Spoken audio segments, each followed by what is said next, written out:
Thank you so much, sir, for being here with us today.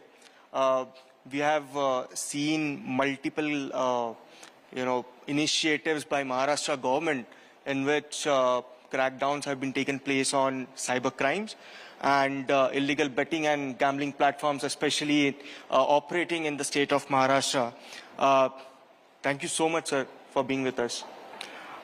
Just to understand, when we look at the menace of cyber crimes, especially in the gaming space, how do you look at curbing such issues in the state of Maharashtra, and what do you recommend for other states to look at?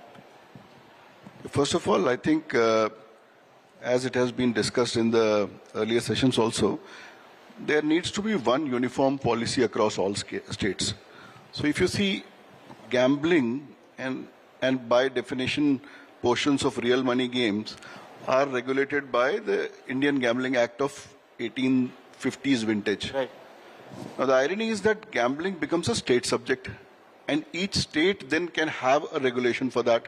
So Nagaland may come up with something, Haryana may come up with something, Maharashtra may come up with something. So there has to be a harmonization. And something which is, something which is online, it is difficult to jurisdictionally control it, right? Because parts of it are here, parts of it are on some server across, parts of it are probably in Europe or Scandinavia, and it becomes difficult. Once, let's say, you spot a violation, investigation becomes difficult and costly. Now, to put sanity around all this, you need a national framework. It would be very worthwhile that some kind of a model framework is created, which then all states follow. See, what happened in British times was that all states followed this Indian Gambling Act, and then they made, later on, when we had this division of states in India, each state made its own gambling law.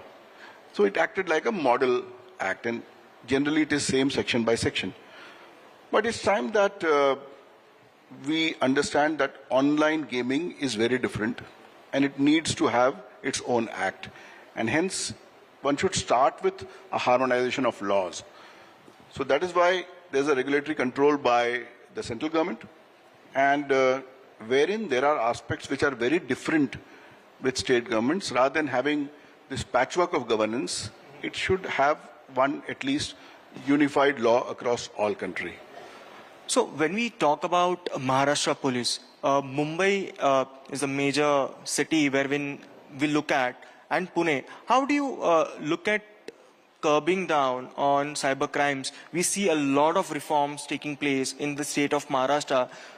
When we look at cyber crimes, and there are cybercrime police stations as well. So how do you sum up the progress and growth of the police departments to crack down on such activities? See, cybercrimes are something wherein, apart from the prevention aspect, when it comes to investigation, police naturally comes as post facto. Now, and there are various kinds of cybercrimes. If you talk of financial cybercrimes, then the capacity and capability both of police departments has seen a great uptick. Like Maharashtra was one of the first states to establish 47 cyber labs in one go. In fact, I was, very lucky to be the first cyber chief in 2015. And the then chief minister, who's again the chief minister now, he gave us a sum of 1,000 crores at that time, when cyber was not such a big thing, to establish a cyber center, which became Maharashtra Cyber, and various units under it. And we could go around the world, see what is the state of the art, and create best labs in Maharashtra. And that legacy has continued still, and other states have also developed. We could train lakhs of our, staff, and also could spread awareness amongst people, could interact with, let's say, the BFSI sector. For example, if we saw that there was a feedback that KYC, know your customer, is a weakness which is leading to crimes, then we could get feedback to the regulators, to banks, to show where there are chinks in this armor and how to correct this by coming up with right policies and right frameworks. So, right from the preventive aspect to the investigative aspect, a lot has been done. Center has also done great things. Center has, a national cybersecurity coordinator. There is a national Critical Information Infrastructure Protection Agency. There is I4C, which coordinates between all states, wherein if there are crimes which are happening across multiple states or which have, a kind of a cross-border nature, then I4C coordinates. There's a number called 1930, and 1930, everybody should remember this number, because as soon as somebody is subjected to crime, they should call up this number, because it stops the flight of money. You would see in cybercrime cases that once, let's say, somebody takes 50,000 rupees from somebody by asking them to share their OTP, this money then divides into several parts and starts jumping account to account in real time. Now, 1930 has the authority to stop this flight of money. So it's a wonderful initiative by central government, and not only that, they ticket and track every case.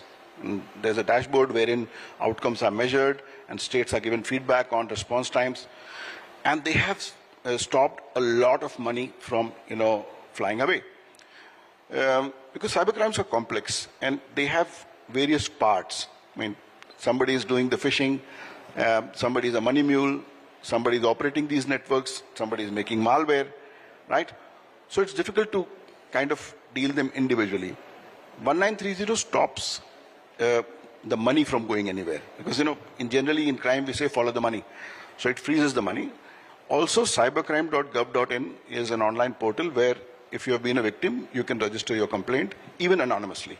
So a lot has been done in the country, both in terms of raising the capabilities and the capacity and the skills of police forces to investigate cybercrimes. So do you think there is a need for a policy, or do you think public and private partnerships is the way forward? Do you think PPP model that we look at is the right model to go forward to tackle, for example, say cyber crimes or illegal betting or gambling platforms? PPP has its role. Let me give you an example. That online piracy used to be, and IP content protection used to be a huge problem. And whenever we interacted with American counterparts, they used to talk about, they have a provision called Special 301, and they would talk about IP regimes not being proper in this jurisdiction, that jurisdiction. So we formed in Maharashtra, Maharashtra Cyber Digital Crime Unit, which is also now called Intellectual Property Crime Unit. And when we started, enforcing with the help of industry, so it was a unique partnership in which we told the industry that you give us the infrastructure, you give us manpower, you give us the expertise, we would give you the law enforcement teeth. So it became a public-private partnership. Motion Pictures Association was a part of that. And in this partnership, we could stop, millions of hits per month of pirated website traffic. Also, we could bring down a large number of pirating websites. However, the best thing that we realized that only 14% of the piracy traffic was happening in India and 16% was happening overseas. So all of those who basically were telling us that India's IP protection regime is not proper, we went back and told them that, look, this is bulletproof hosting. This is this, wherein it's very, very difficult to get information. And this is where all these things are being hosted. So this was a good example of public-private partnership. But one place where PPP can happen is threat intelligence sharing. Like, it can be about anything. It can be about crypto flows. It can be about malware. It can be about IPs. It can be about, illegal transactions. So all of this can be shared by establishing a public-private partnership. Yeah, I think... I see great scope there. Yeah, and I think even the courts today are very strict about copyright laws. Recently being a superlative injunction granted to a broadcaster, wherein a direct block can be, a ban can be made, or, they don't have to go to courts. But do you think, there is a need for a global harmony to crack down not only on copyright materials, but also illegal gambling and betting platforms, wherein coordination is required between two governments? See, there has been felt need for a global cybercrime convention. And Budapest Convention was signed by 68 countries. But there were issues with Budapest Convention, wherein part one of that was about information interchange regarding cybercrimes. But part two was Then they started teaching us how to run a democracy. Now you can't tell the largest democracy how to run itself, right? And that's why India had issues in signing the Budapest Convention. But see, slowly, cybercrimes for the world became such a big problem that today the extent of this economy is almost thrice of Indian GDP. So the global cybercrime economy is going at $10.5 trillion this year. And that is why UN sat on a crime convention after 20 years, because the last crime convention that was there was on transnational organized crime. This time the UN actually has come up with a cybercrime convention, which was passed in December 2024. It will be ratified now in Vietnam in some time. So now we have a global cybercrime convention, and that will create a harmonization of laws everywhere. Because see, what happens is that law is a double-edged sword. For example, when GDPR happened, GDPR made it very difficult to investigate, because if you ask for information, all that is redacted under GDPR, and it becomes very difficult to obtain information under, let's say, MLATs. So an MLAT may take a very long time, while the bad guys are collaborating in real time, right? The bad guys, you can put a hit on somebody in the darknet, and by evening you can start a DDoS attack for $40. But for real guys, for good guys, you would have to have follow procedures, court procedures, legal procedures, warrants. And this becomes very difficult and slow. And hence, you need to have a harmonization all across the world, which is now happening through the UN Convention. And how do you look at center and state collaboration? So, for example, if Maharashtra goes to center, we need your help. How does this collaboration works? You see, policing is a state subject. So where it comes to policing, where it comes to investigation, collection of evidence, arrests, it's all within the jurisdictional competence of the state, and the state is empowered to do so. Where there are laws like an IT Act, that again can be enforced. If there's a criminal part of that, that is enforced by the state. So as far as aspects regarding policing powers are there, the states are free to do so. There are certain regulatory aspects which are rules under the IT Act, let's say about platform responsibility or about intermediary, safeguards. Then all of these are implemented by the center. So there is good coordination between states and center regarding this. However, I still feel that the different states are at different level of capacity and capability in terms of forensics, in terms of skills, in terms of compute, in terms of sheer awareness regarding cybercrimes, in terms of procedures being known, evidentiary procedures being known, in terms of storing, processing, submitting these evidences to the court. All states are at, let's say, Chhattisgarh, Bihar, Odisha, Maharashtra, Karnataka would be all at different levels. And it's essential that the states look at this and invest in a way in which they can stop the deluge of cybercrimes that's coming. So the interesting part of this is when we talk about enforcement, do you think states can play a more proactive role in curbing illegal betting and gambling platforms that operate in their jurisdiction? Do you think that can be done, or is it like center can take care of it? So see, there are various parts. There are things like takedown, which are the jurisdiction of center.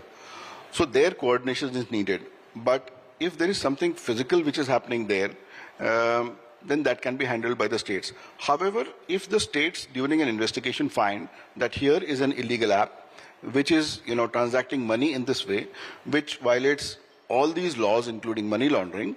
Let's say you saw the Chinese loan app scams, how they were happening. Then you write to center and see to it that you write to the appropriate ministry for blocking of these apps so that they are not accessible within India. But see, there are always countermeasures. And if somebody has to do it, they are going to use VPNs and proxies and everything to circumvent. So digital space is very difficult to control in a way a physical space is. And hence regulation is not the only answer. There's a lot around platform responsibility and self-regulation by the platforms which needs to be thought about. But do you think there is a need for speed in this? Can we have some measures where we can, make it more proactive and block them? Courts have been very proactive. Earlier, let's say if you blocked a particular site, then that chap, with a small change of spelling came up with a new site. But today, courts are giving broad blocking orders, also giving John Doe orders, which has really facilitated blocking of, malicious and harmful content and sites. However, I do believe that legal procedures are slow. It's difficult to get information, especially if information pertains to something which is overseas, then it becomes very difficult. Encryption is one thing. Sometimes people are using encrypted apps, messaging platforms, and also anti-forensics, which makes it very difficult even to investigate. So let's say when you go to investigate, there's nothing to investigate because even if you recover something, it's encrypted, and it's encrypted in such a way that you cannot decrypt it, right? That makes it very, very difficult. So, and encryption is a good thing. Like all of the world's financial systems and militaries and confidential communication runs on encryption. But though it is protective of secrecy, it's also difficult because, as I said, it can become a double-edged sword. We discussed this, when we started this session. Every state's regulating online gaming. Do you think unified gaming law is required? And how is Maharashtra looking at towards the whole gaming industry? Well, difficult to say something on behalf of the state because anything that would come through the will of the legislature, state legislature assembly. But I feel that there is a need for harmonization. Harmonization in 2-3 terms. One is that harmonization of all these laws across jurisdictions. Because look at it from the point of view of any company, that they will have to deal with each regulator and their regulatory costs. And if there is no regulatory certainty, then it's difficult to do business. So there has to be some kind of a harmonization wherein, let's say, a model law is created and which is generally agreed upon by all the states, and then they can adapt. However, it is the entire jurisdictional competence of the state, and in the 7th schedule, it's within the powers of the state to legislate on that, and nobody can take that away. But logically, something which is non-jurisdictional by nature, like internet, you can't put borders on that. There are no borders on the internet. So then trying to adapt a land-based framework on something which is so ethereal is really difficult. And hence it would be easy, maybe easy even for enforcement, because it's not so that parts of that same crime would lie in the same state, right? It would not entirely happen.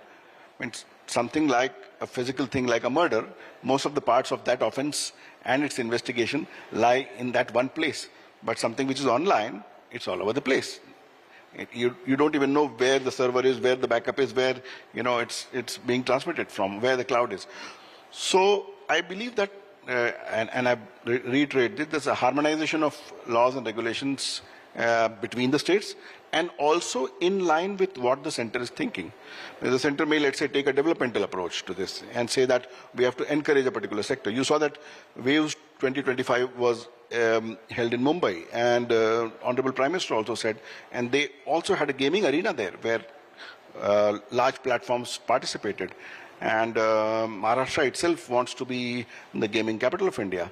And at one place where we are encouraging this, there needs to be a harmonization across India where we speak the common language and there is no regulatory burden on part of the business itself. Thank you so much. And truly, there's an urgent need to have a unified law which is applicable across the country, and that would help the industry to grow. Thank you so much, Brijesh ji, and for joining with us. Thank you.